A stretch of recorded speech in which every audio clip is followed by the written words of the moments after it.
get into the books. Blah, blah, blah, blah. Hello friends! So today I thought I would bring you another top 10 video because I love making these videos recommending books I love because I just get to gush about books. Today's video is about my top 10 literary fiction books. Now this is going to be specifically contemporary literary fiction books, as in books set in the last 30 years or so, maybe 40 years. I've made 2 videos recommending my favourite historical fiction books, so I will leave those in the cards and you can go and check them out because historical literary fiction is my favourite, so I've got a lot of recommendations for that, and literary fiction that is not historical is a little harder to do. Literary fiction is one of those terms that is kind of hard to define, what counts as literary fiction and what doesn't. Generally speaking, people say literary fiction versus genre fiction, but then you also have contemporary fiction that doesn't really fall into literary fiction. It's kind of almost a snobbish literary fiction is saying like good or with merit, as opposed to commercial stuff that makes money. But for these purposes, I have used literary fiction to mean, generally speaking, it is more character driven than plot focused, and it is more experimental than a straightforward storytelling style. So without further ado, let's get into the books. The first one on my list is Do Not Say We Have Nothing by Madeline Thien. So it begins in 1991 about a girl and her mother who invite a woman into their home who has fled from China after the Tiananmen Square protests. As the daughter's relationship with this young woman develops, she tells her the story of her family in China from the Cultural Revolution up until Tiananmen Square. So it is a bit historical, and it's about a family who love music, who play music and fall in love with a book. Part of it is a love story, but mostly it is about the brutal and traumatic regime, the Maoist and Cultural Revolutions in China in the 20th century. It is heart-wrenching, it is beautiful, I love the way it is written, the characters feel very real, but the atmosphere is quite, despite the difficult things that are going on, the atmosphere is so beautiful and magical almost. And I think this book does tension really well. You definitely feel the imminent and present danger that these people are under and the tension of being watched. You feel the absurdity almost of revolutionary China, the things that happen that seem so out of control, and how this revolution affected people on a personal level, right deep down to how people understood themselves. The second book on my list is How to Be Both by Ali Smith, which is kind of half a historical novel and half a contemporary novel, so I think I might have mentioned it in one of my historical fiction recommendation books as well. And the thing about How to Be Both is that it is published in 2 different ways, so you can it either starts with the modern section and is followed by the historical section, or it starts with the historical section and is followed by the modern section. I read it with the modern section first, but it's really interesting that you can do it both ways. The modern section is about a girl who has recently lost her mother, who believed that she was being hunted for political reasons because she runs a political website. She also meets another girl and it's about their relationship growing, and it's about her relationship to art and her understanding of gender and sexuality. And then in the past, it is about a person who is an artist and who is becoming well known in Renaissance Italy for their art, and it's about the experience of gender and art in Renaissance Italy, but I don't want to give anything more away. This novel also has a kind of ethereal, dreamlike atmosphere to it. It's very, very mundane, but there is just this overlaying atmosphere of unreality, a disconnection, disconnection between the main character and what is happening in her life. There is a disassociation that's going on, which I think is from trauma. And then the historical fiction is also incredibly beautifully realised. And I also love how the 2 mirror or contrast to each other. And the way that you read the second half depends on the way that you read the first half. And so I think if I had read it the other way around, I may have had an entirely different experience and understanding of the book. But either way, it is one that's very thought-provoking and compelling. Next on my list is White Teeth by Zadie Smith, and this is a big chunky novel set in North London about 2 families. The fathers of the families met during the Second World War. One is from Bangladesh and one is English, and they, when Samal and his family emigrate to England, their families grow up together. It's about race and class in London. It is about what it means to be English. It is about science and versus religion. It is about progress at all costs. It is about gender. It's about so many different things, but it's also really, really funny and humorous and so clever. The ending just blew my mind, actually. And I love the characters. The characters are incredibly well done, and it is such a social satire, and it's about the secrets we keep and the effects that they have on the generations through our lives. The next one is one of my favourites. They're all my favourites, but this is one that I was obsessed with for a while when I was a classics student myself, and that is The Secret History by Donna Tart. So this is set at an elite, small liberal arts college in New England, I believe in the 1980s, about these 5 pretentious Greek language students who are obsessed with their teacher, obsessed with Greeks, obsessed with being the smartest, being the best, being the coolest. They are very exclusionary to everyone else, but really they're just massive nerds and not very cool, but they definitely have a sense of superiority.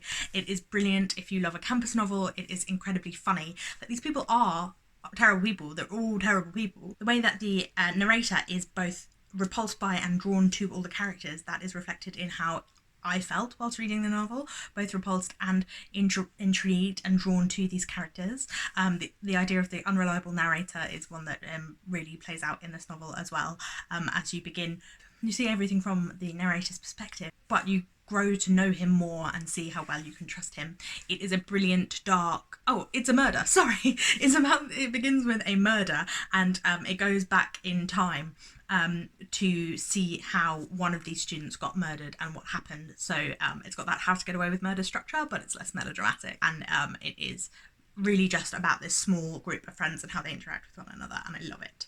Number 5 is Americanah by Chimamanda Ngozie Adichie.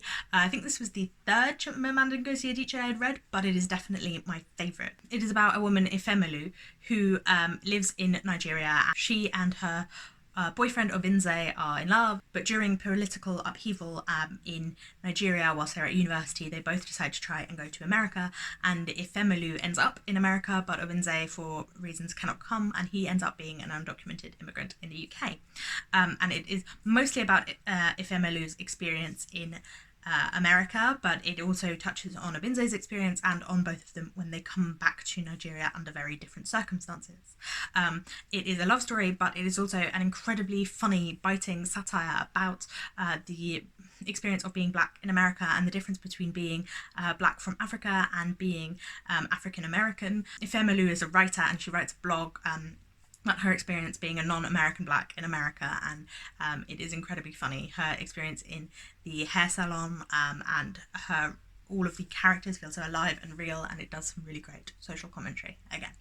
Number 6 is one that I read this year, and that is The Girl with the Louding Voice by Adichie. This is quite a difficult read about the main character, Adichie, who is in the beginning sold into a marriage by her father because they cannot afford to pay for their house, and experiences sexual assault and brutality in this marriage, and then there is a tragedy that causes her to flee, and she gets sold into domestic servitude. And that makes it sound like Adichie has no agency because she's constantly being sold, but Adichie is one of the most endearing, powerful, inspiring characters that I have read about in a long time. She knows exactly what she wants, and what she wants is an education in order to get a louding voice, a voice to which people will listen, because she has been so oppressed and ignored throughout her life, and her mother always told her she needed to get an education before her mother passed away. I love the way that this novel deals with gender and sexism, the way that it talks about experiences that different women have throughout the class system in Nigeria because of their womanhood, but then also deals with the fact that women commit brutalities against other women because of their womanhood and class. And it is a mystery about what happened to Adichie's predecessor, Rebecca, which gets revealed to you over the course of the novel and is truly heartbreaking.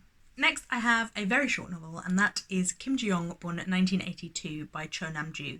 This is the story of one woman who has a nervous breakdown, and throughout the course of the story we are told about her life, and also her mother's life and her grandmother's life, and what it is like to be a woman in Korea throughout the 20th and 21st century. Her experiences with education and her grandmother's access to anything, being a stay-at-home mother, and how in Korea it's kind of expected of married women once they have children that they will not go back to work, and the way that that is kind of subtly pushed by ideas of nurturing and motherhood, and also by who gets promotions, who gets money, who can afford to be the breadwinner, and it's about ideas of identity and of the subtleties of sexism, so about how even though the laws have changed, the prevailing cultural norms are still a box in which women are enclosed, and the ending of this one again really blew my mind.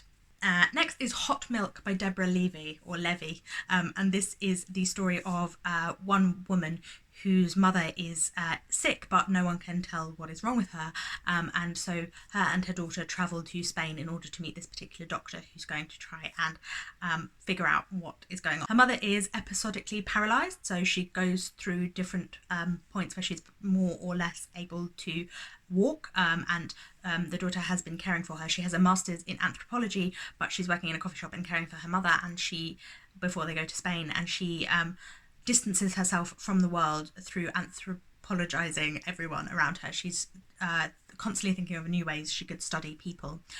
It is also about Europe and the debt crisis, and it is about identity, because her father is Greek and her father abandoned her and her mother and left, and her mother is constantly talking shit about him, and she eventually goes to Greece.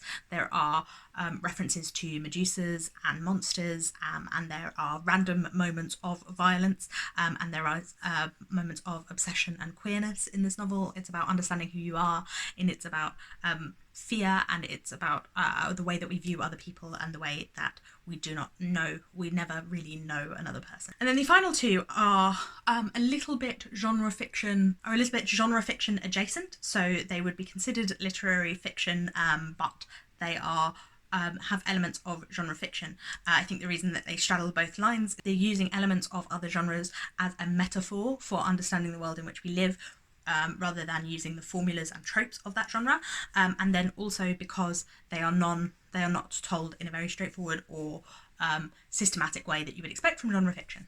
So the first one is The Time Traveller's Wife by Audrey Niffenegger, which I think is my most closely commercial or genre fiction, but that I think holds great literary merit because of the beauty of its writing, the beauty of the description of art. Time Traveller's Wife is about a romance between two people, but the man has a genetic condition which causes him to time travel, and so she first meets him when she is 6 years old, but he first meets her when he is 28, and so his older self has met her younger self, and it is about their relationship and his constantly disappearing, the dangers that this has for him. It is about science and how they are working to discover what is wrong with him genetically, how to cure him, how to stop him from travelling. It is about their struggles with fertility. It is incredibly beautiful. The woman in this relationship is someone who makes sculptures out of paper, which is what Audrey Niffenegger did before she wrote this book, and it is incredibly beautiful the way she describes and talks about paper. I remember descriptions of her plunging her arms into vats of dye and paper, which always reminded me of a Thomas Hardy poem, but it was also so moving, and I loved the relationship between them, and I loved the difficulties and the way that they miss each other in communication, in relationships, and the way that the time travel is a metaphor for that. And then finally is Never Let Me Go by Kazuo Ishiguro, which is incredibly famous, but if you haven't read it, I don't want to tell you too much about it. But basically it begins with these three friends at a boarding school, and I can't really tell you much more than that without giving anything away. You may have read it or seen the book, so you know what I'm talking about. But mostly the beautiful thing about this is the atmosphere, the stillness and the calm, which overrides this sense of unease, that something strange is going on and you don't quite grasp it. Like, it seems like it's just a boarding school story, but there are so many things that just don't line up and don't make sense, and it's jarring. And also the way that it talks about relationships and understanding each other, obsession and womanhood. Again, all of those good themes that I seem to be really drawn to. But there is so much stillness, so much quietness. So it's such a small story that is also telling such a big metaphorical understanding of the human condition. That is my top 10 contemporary literary fiction books. I hope you enjoyed this video. Please let me know in the comments what your favourite literary fiction book not set in the past is, because I know I've got a lot more to read. I always seem to be stuck in the history. Thank you for watching. Please remember to give this video a like if you liked it. I would really, really appreciate that. And remember to subscribe, because I put out new videos every Tuesday, Thursday and Saturday. Thank you for watching. Bye bye!